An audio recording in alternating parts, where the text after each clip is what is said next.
C'est un projet, donc, vous l'avez compris, d'animation, de sensibilisation en milieu scolaire à l'homosexualité et à l'homophobie. Donc, le projet, historiquement, a été... si je veux faire un bref historique du projet, c'est que, au début, des écoles faisaient appel à des associations du monde LGBT, enfin des associations LGBT, pour venir parler d'homosexualité dans les écoles. Il y a des associations qui répondaient à cette demande, il y a d'autres qui ne le faisaient pas parce que voilà, ils n'ont pas les budgets, ils n'ont pas les moyens humains pour le faire, c'est pas dans leur mission, etc. Donc c'était un peu disparate la réponse à cette demande des écoles. D'où cette demande aux associations est remontée à notre fédération, dans le besoin de structurer un projet d'animation à travers la Fédération Wallonie-Bruxelles. C'est pour ça que j'ai été engagé, pour mettre en place le projet. Donc, on a décidé de réunir un comité de pilotage qui est composé du monde associatif liégeois dans un premier temps. Je vais vous expliquer pourquoi le monde associatif liégeois. Donc, qui est composé non seulement d'associations LGBT, mais également de planning familiaux, d'un psy. On a fait appel à Kevin pour nous aider également, vu l'expérience canadienne en la matière. Et nous avons décidé de transposer un modèle qui a été expérimenté depuis maintenant 16 ans au Canada, si je ne me trompe, qui est le modèle du GRI, qui est le groupe régional d'intervention sociale. Donc ce groupe a développé un modèle qui est donc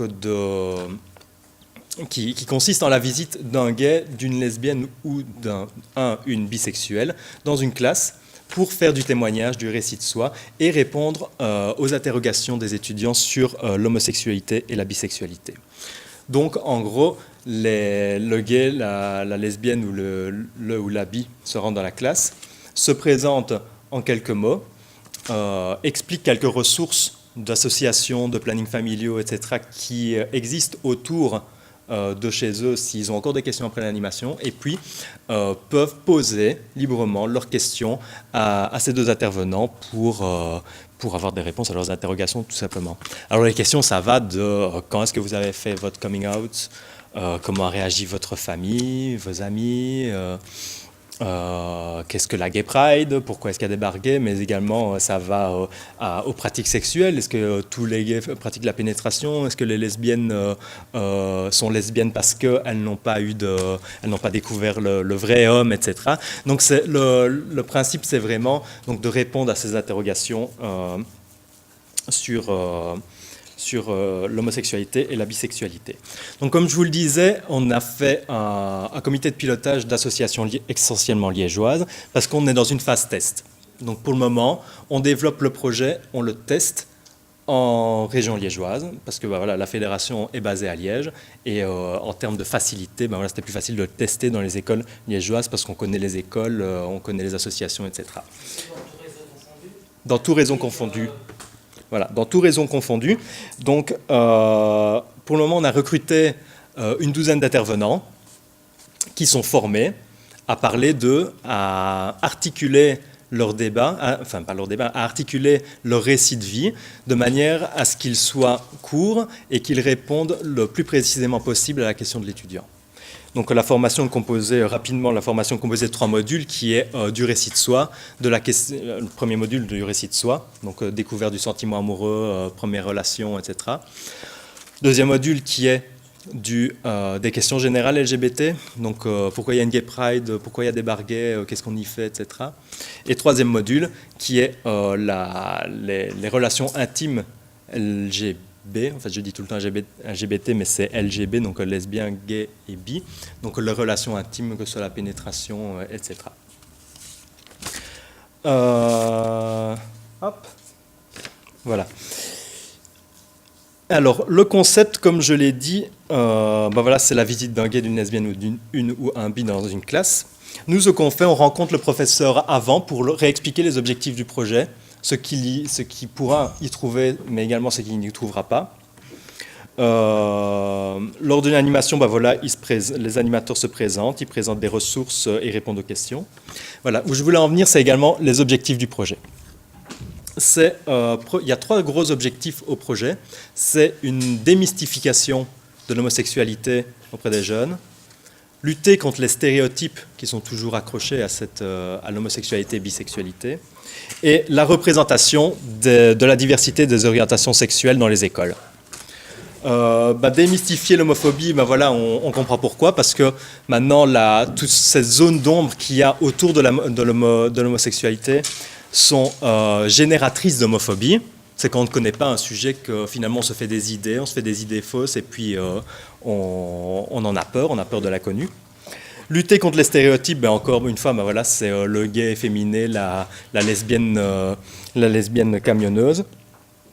Et représenter la diversité des orientations sexuelles. Là, c'est par rapport à ce que je vous ai dit lors du constat de base, c'est qu'on ne parle pas de la diversité des orientations sexuelles dans les écoles. Et via ce projet, en présentant des modèles positifs d'homosexualité, un étudiant qui est en questionnement ou qui s'identifie comme gay, lesbienne ou bi va pouvoir trouver un référent, va pouvoir trouver un modèle à qui il pourrait ou non s'identifier.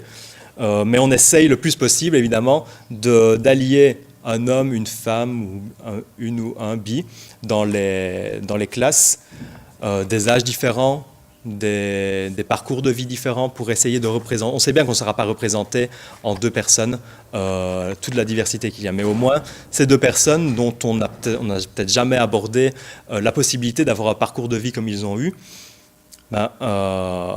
ce sera déjà un petit plus dans cette représentation de la diversité des orientations sexuelles. Alors pourquoi du témoignage? C'est sûr que... J'y comprends.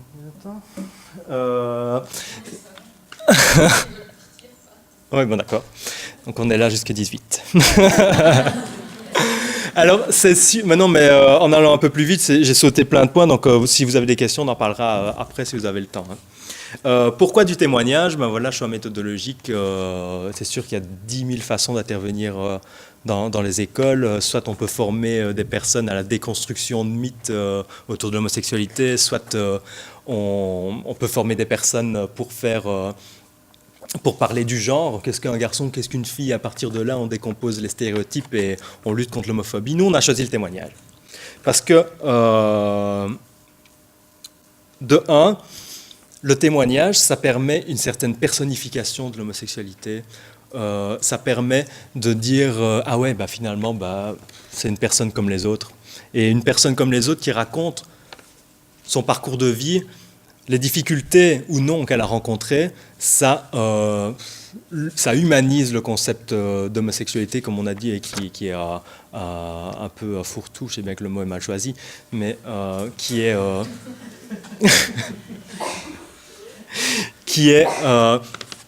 Donc de personnifier. Je passe au second point. On s'est aperçu également dans certaines études que le fait de connaître un gay, une lesbienne, une bi, faisait retomber tous les sentiments homophobes qu'il y a, qu'une personne peut éprouver, juste parce que voilà, elle a rencontré cette personne, qui voit qu'elle est comme les autres, que c'est pas un pervers et qu'on a cassé certains stéréotypes. Ensuite, également parce qu'il y a une certaine facilité à mettre en place ce projet et qu'il y a une énorme demande des écoles à intervenir dans leur classe, et que ce projet était plus facile pour nous à mettre en place que de former des personnes à la déconstruction de stéréotypes, qui est un gros travail parce qu'il faut déjà se rendre compte soi-même de ses propres stéréotypes et puis adopter une certaine technique pour les déconstruire. Et un des points également est le fait qu'il n'y a pas de débat lorsqu'on raconte son parcours de vie, qu'on dit moi j'ai vécu ça, je suis passé par telle étape, ma famille a réagi comme ça. Un élève va pas pouvoir dire ouais monsieur, l'homophobie ça n'existe pas, alors que l'intervenant va dire moi j'ai vécu ça, et je peux dire que ça m'a blessé.